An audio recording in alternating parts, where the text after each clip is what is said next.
नमस्कार दोस्तों, स्वागत है आपका इस वीडियो सीरीज में जहां हम टी हार्व एकर साहब की किताब the secrets of the millionaire mind के ऊपर चर्चा कर रहे हैं। और पिछले वीडियो में हमने देखा दौलत की फाइल क्रमांक 3, जिसका नाम है कि अमीर लोग अमीर बनने के प्रति समर्पित होते हैं और गरीब लोग अमीर बनना चाहते हैं। आज हम इस वीडियो में दौलत की फाइल क्रमांक 4 देखेंगे कि अमीर लोग बड़ा सोचते हैं और गरीब लोग छोटा सोचते हैं। दोस्तों, लेखक ये कहते हैं कि उनके साथ जो जुड़े हुए प्रशिक्षक हैं, उनमें से एक प्रशिक्षक की जो नेटवर्थ है, जो ट्रेनर है, उसकी जो नेटवर्थ है, वो 3 साल में $2.5 लाख से $3 करोड़ तक पहुंच गई। $2.5 लाख से 3 साल में 3 करोड़ तक पहुंच गई। जब उन्होंने उनसे उसका रहस्य पूछा तो उसने कहा, जब मैंने बड़ा सोचना शुरू किया तो हर चीज बदल गई। दोस्तों, लेखक कहते हैं मैं आपको आमदनी का नियम बताना चाहता हूं कि आप बाजार के अनुसार जो मूल्य देते हैं, आपको उसके अनुपात में भुगतान मिलेगा। वाह, कितनी बढ़िया बात है। आप बाजार के अनुसार जो मूल्य देते हैं, आपको उसी के अनुपात में भुगतान मिलेगा।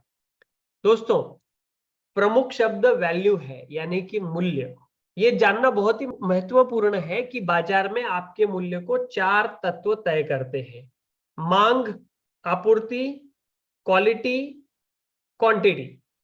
दोस्तों, यहां पर प्रमुख शब्द वैल्यू है, यानी मूल्य। ये जानना बहुत ही महत्वपूर्ण है कि बाजार में आपके मूल्य को 4 तत्व तय करते हैं: मांग, आपूर्ति, गुणवत्ता और मात्रा, यानी कि demand, supply, quality and quantity. लेखक कहते हैं कि मेरे अनुभव में जो तत्व ज्यादातर लोगों के लिए सबसे बड़ी चुनौती पेश करता है, वह है मात्रा, यानी कि क्वांटिटी। मात्रा तत्व का मतलब बहुत आसान है। आप अपने कितने मूल्य को बाजार तक सचमुच पहुंचाना चाहते हैं। इसके कहने का एक और आसान तरीका यह भी है कि आप कितने लोगों की सेवा करते हैं या उन्हें प्रभावित करते हैं। उदाहरण के तौर पर लेखक कहते हैं कि मेरे बिजनेस में कुछ ट्रेनर्स 20 लोगों के ग्रुप को सिखाना पसंद करते हैं। कुछ लोग 100 लोगों के साथ में आरामदेह होते हैं। बाकी लोग 500 को सिखाने में आनंद प्राप्त करते हैं। कुछ लोग 1000 से 5000 लोगों से भी ज्यादा लोगों को सिखाने में रोमांच महसूस करते हैं। क्या इन ट्रेनर्स की आमदनी में अंतर है? बिल्कुल है। नेटवर्क मार्केटिंग का अगर आप एग्जांपल लेते हैं, अगर किसी व्यक्ति की डाउनलाइन 10 लोगों की है और किसी व्यक्ति की डाउनलाइन 10,000 लोगों की है, तो क्या उन दोनों की आमदनी में अंतर होगा? निश्चित रूप से होगा।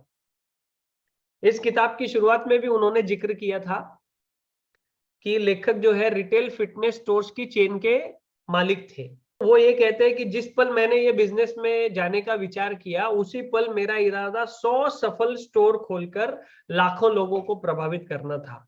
दूसरी तरफ वे कहते हैं कि मेरे 6 महीने बाद आने वाली एक मेरी प्रतियोगी का इरादा था, कॉम्पिटिटर का इरादा था कि उसकी सिर्फ एक सफल स्टोर होनी चाहिए। अंत में उसको बहुत अच्छी आमदनी मिली उस लेडी को, लेकिन मैं अमीर बन गया, ऐसे लेखक कहते हैं। दोस्तों, आप अपनी जिंदगी कैसे जीना चाहते हैं? आप खेल को कैसे खेलना चाहते हैं? आप मेजर लीग में खेलना चाहते हैं या माइनर लीग में खेलना चाहते हैं? बड़े बड़ों के साथ खेलना चाहते हैं या छोटे भैयों के साथ खेलना चाहते हैं? आप बड़ा खेलना चाहते हैं या छोटा खेलना चाहते हैं? चुनाव आपका है। ज्यादातर लोग छोटा खेलने का चुनाव करते हैं। क्यों? पहली बात यह है कि उन्हें डर होता है। वे असफलता से बुरी तरह से घबराते हैं, जबकि सफलता से तो और ज्यादा घबराते हैं। और दूसरा, लोग छोटा इसलिए खेलते हैं क्योंकि वे छोटा महसूस करते हैं, वे नाकाबिल महसूस करते हैं। वे ऐसा महसूस नहीं करते जैसे वे पर्याप्त अच्छे और महत्वपूर्ण हो, जो दूसरों के जीवन में वास्तविक अंतर ला सकते हो। लेकिन आप ये जान लीजिए, आपका जीवन सिर्फ आपके लिए नहीं है, ये दूसरों को योगदान देने के लिए भी है। ये अपने मिशन के प्रति सच्चा होने के लिए भी है। इस समय धरती पर आपके रहने के पीछे जो कारण है, उससे जीने के बारे में है। ये दुनिया के पजल में अपना टुकड़ा जोड़ने के बारे में है। लोग अपने अहम में फंसकर ये मानने लगते हैं कि हर चीज मेरे मेरे और मेरे चारों तरफ घूमती है। लेकिन अगर आप सच्चे अर्थों में अमीर बनना चाहते हो, तो ये सिर्फ आपके बारे में नहीं हो सकता। इसमें दूसरों के जीवन में सकारात्मक योगदान देना शामिल होगा। बकमिनिस्टर फुलर, जो कि एक महान व्यक्ति हुए, वो ये कहते हैं कि हमारे जीवन का उद्देश्य इस पीढ़ी और आगे आने वाली पीढ़ियों के लोगों का मूल्य बढ़ाना है। दोस्तों, हम इस धरती पर अपने नैसर्गिक गुण लेकर आते हैं, यानी हम कुछ चीजों में स्वाभाविक रूप से निपुण होते हैं। ये उपहार आपको किसी खास कारण से दिए गए दोस्तों, इनका उपयोग करने के लिए और दूसरों को लाभ पहुंचाने के लिए। शोध से यह भी पता चलता है कि सबसे सुखी लोग वो होते हैं जो अपने नैसर्गिक गुणों का अधिकतम उपयोग करते हैं। जीवन में आपके मिशन का एक हिस्सा यह भी होना चाहिए कि ज्यादा से ज्यादा लोगों तक अपने नैसर्गिक गुणों का लाभ पहुंचाने और उसका मूल्य बढ़ाना होना चाहिए। इसका मतलब है आपको बड़ा खेलने की इच्छा रखनी होगी। क्या आप उद्यमी की परिभाषा जानते हैं, यानी कि एंटरप्रेन्योर्स? लेखक कहते हैं कि हम अपने कोर्स में इनकी परिभाषा बताते हैं। उनकी परिभाषा ये है, जो दूसरों की समस्याएं लाभ के साथ सुलझाता है। और ये सही भी है। उद्यमी जो है समस्या सुलझाने वाले से ज्यादा कुछ नहीं। लेखक कहते हैं कि मैं आपसे पूछता हूं, आप ज्यादा लोगों की समस्या सुलझाएंगे या कम लोगों के लिए? अगर आपका जवाब ज्यादा है तो आपको ज्यादा बड़ा सोचने की जरूरत होगी और आपको बहुत बड़ी संख्या में, हजारों, यहां तक कि लाखों लोगों की मदद करने का फैसला करना पड़ेगा। परिणाम स्वरूप आप जितने ज्यादा लोगों की मदद करेंगे, आप उतने ही ज्यादा समृद्ध बनते जाएंगे, मानसिक रूप से, भावनात्मक रूप से, आध्यात्मिक रूप से और बेशक आर्थिक रूप से भी। देखिए, लेखक ये भी कहते हैं कि इसे समझने में कोई गलती ना करे। इस धरती पर हर व्यक्ति का कोई उद्देश्य या मिशन है। अगर इस वक्त आप जिंदा हैं, इसका कोई कारण है ना। रिचर्ड बाग अपनी जो किताब है जोनाथन लिविंगस्टन सीगल में, उनसे किसी ने पूछा है कि मुझे कैसे पता चलेगा कि मेरा जो मिशन है वो पूरा हो गया है? तो इसका जवाब है, अगर आप अभी भी सांस ले रहे हैं, इसका मतलब है कि आपका मिशन पूरा नहीं हुआ है। लेखक कहते हैं, मैं देखता हूं बहुत सारे लोग अपना काम ठीक ढंग से नहीं कर रहे। बहुत सारे लोग अपने कर्तव्य, या संस्कृत भाषा में जिसे हम धर्म कहते हैं हिंदुस्तान में, धर्मों को नहीं निभा रहे हैं। लेखक ये भी कहते हैं कि मैं देखता हूं कि बहुत से लोग बहुत छोटे खेल खेल रहे हैं और बहुत से लोग अपने डर पर आधारित जो उनका अहम है, अहम के स्वरूपों को खुद पर शासन करने दे रहे हैं। तो उसका नतीजा क्या निकल रहा है? हम में से ज्यादातर लोग अपनी पूरी क्षमता तक नहीं पहुंच पा रहे हैं, अपने जीवन के संदर्भ में भी और दूसरों के प्रति अपने योगदान के मामले में भी। मूल मुद्दा क्या है? अगर आप नहीं तो फिर कौन? अगर आप नहीं तो फिर कौन?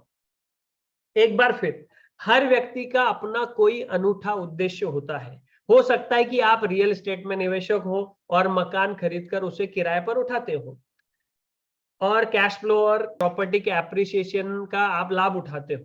तो आपका मिशन क्या है?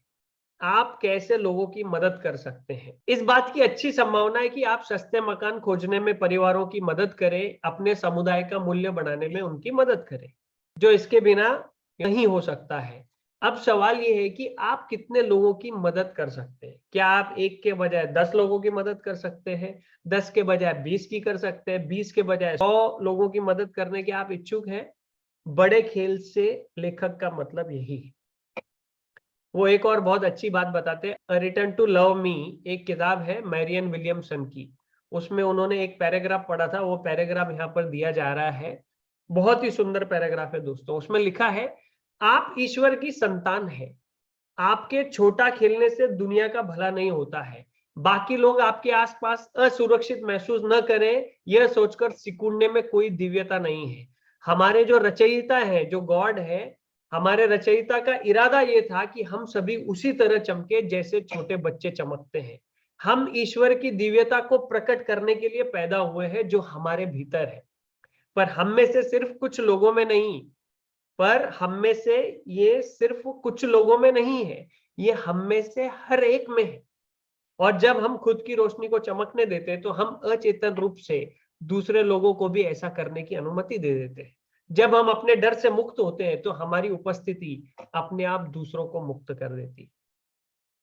दुनिया को इस बात की जरूरत नहीं है कि इसके ज्यादातर लोग छोटा खेलें। दोस्तों, ये छिपना बंद करके बाहर कदम रखने का समय है। ये अपनी जरूरतों को छोड़ने और नेतृत्व करने का समय है। ये अपने नैसर्गिक गुण छिपाकर रखने या उनके ना होने का नाटक करने के बजाय उन्हें बांटने का समय है। ये अपने जीवन का खेल बड़े पैमाने पर शुरू करने का समय है। सारांश ये है, छोटी सोच और छोटे काम दिवालियेपन और असंतुष्टि की ओर ले जाते हैं, और बड़ी सोच और बड़े काम दौलत और सार्थकता की ओर ले जाते हैं। चुनाव आपका है। आइए फिर घोषणा का समय है। अपने दिल पर हाथ रखिए और कहिए, मैं बड़ा सोचता हूं, मैं हजारों लाखों लोगों की मदद करने का चुनाव करता हूं। मैं बड़ा सोचता हूं, मैं हजारों लाखों लोगों की मदद करने का चुनाव करता हूं। मैं बड़ा सोचता हूं, मैं हजारों लाखों लोगों की मदद करने का चुनाव करता हूं। I have a millionaire mind, I have a millionaire mind, I have a millionaire mind. और जैसा कि दोस्तों, हर दौलत की फाइल के चैप्टर के बाद एक गतिविधि होती है, लेखक हमें देते हैं। अभी भी एक कुछ गतिविधियां हैं। लेखक कहते हैं कि लिख लीजिए कि आपके हिसाब से आपके नैसर्गिक गुण क्या है। ये वो चीजें हैं जिनमें आप स्वाभाविक रूप से अच्छे हैं। ये भी लिख लीजिए कि आप अपने जीवन में और खास तौर पर अपने कामकाज में इन गुणों का ज्यादा इस्तेमाल कैसे और कहां कर सकते। दूसरा ये लिख लीजिए या कुछ लोगों के साथ विचार मंथन कीजिए कि आप जिस काम या जिस बिजनेस में है, उसमें आप जितने लोगों की अभी सेवा कर रहे हैं या उनको प्रभावित कर रहे हैं, उससे 10 गुना ज्यादा लोगों की समस्याओं को कैसे सुलझा सकते हैं, उन्हें कैसे प्रभावित कर सकते हैं। कम से कम इसके लिए 3 अलग रणनीतियां लिख लीजिए। लीवरेज के बारे में सोचिए, लीवरेज के बारे में सोचिए। तो दोस्तों नमस्कार, मेरा नाम जगदीश भगत है और हमारी company financial fitness cash flow community जो है, जिसका मिशन है आपको स्टॉक मार्केट में ऑप्शन सेलिंग के माध्यम से पैसिव इनकम जनरेट कराने में मदद करना। तो अगर आप भी पैसिव इनकम जनरेट करना चाहते हैं तो नीचे हमारे कंपनी की व्हाट्सएप ग्रुप की लिंक है, कृपया उसे क्लिक करके हमारे व्हाट्सएप ग्रुप से जुड़ जाइए, जहां पर हमारी अगली वेबिनार की सारी जानकारी आपको मिलती रहेगी। अगर आपको ये वीडियो अच्छा लगा हो तो अपने दोस्त, यार, मित्र, रिश्तेदारों के साथ जरूर शेयर करें। इस वीडियो को देखने के लिए आपका बहुत बहुत धन्यवाद।